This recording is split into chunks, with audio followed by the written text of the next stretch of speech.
Não há soluções mágicas para o problema da violência na América Latina. Ela é alimentada pela desigualdade social e pela alta rentabilidade dos mercados ilegais.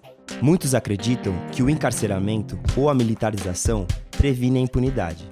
Porém, estudos ao redor do mundo indicam que, ao expandir o encarceramento, a diminuição dos índices de criminalidade é mal sucedida. O aumento da coletivização do crime é um dos efeitos colaterais dessa ação, facilitando o surgimento do crime organizado.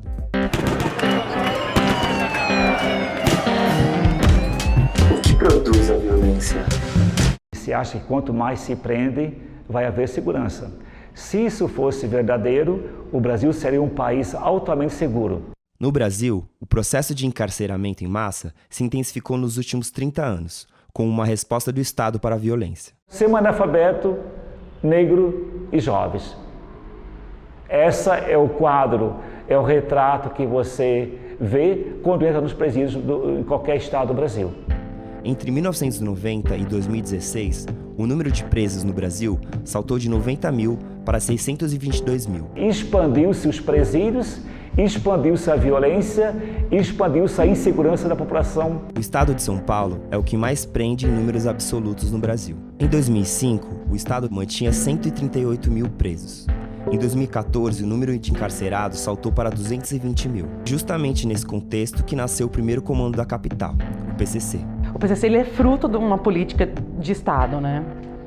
Ele é reação nesse sentido, né? O resultado de uma postura considerada por eles de violência estatal. Os espancamentos e os castigos ou as mortes mesmo, né?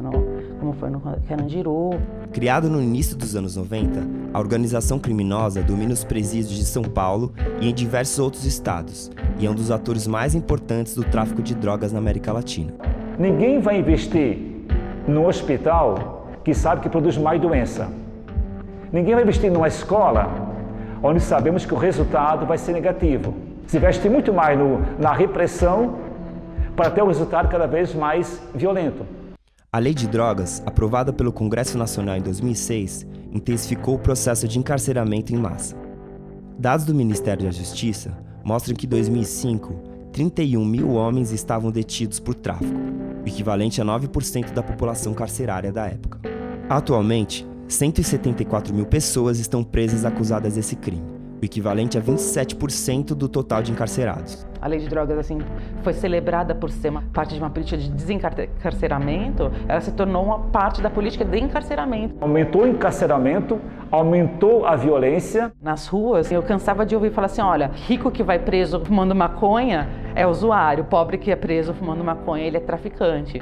No caso das mulheres, esse índice é de 63%. Retirou muitas mães do lar por causa disso. Usuárias, dependentes, ou às vezes que vendiam nas esquinas de ruas para sustentar a família ou leva alguma droga nos presídios. Também tem a atuação do juiz, né? O juiz continua julgando pessoas que foram presas com 5 papelotes, né? Julgando como traficante, né? Quer dizer, é a lei, é o policial, é o juiz. Isso significa que é preciso repensar a prisão como instrumento de política pública para combater a violência no Brasil. Quando manda alguém para o presídio, está dizendo todas as instituições de sociedade faliram. E agora, para não ver a sua falência, vamos esconder a pessoa.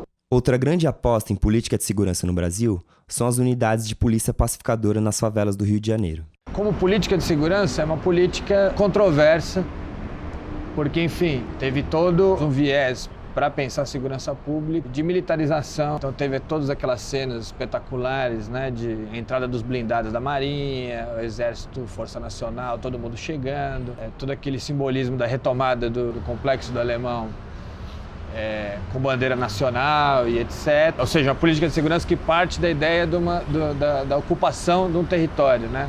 Enquanto a atuação da Força de Pacificação, integrada por militares, custou 600 milhões de reais, o município investiu 303 milhões em políticas sociais. Primeiro porque não era sustentável do ponto de vista orçamentário, né?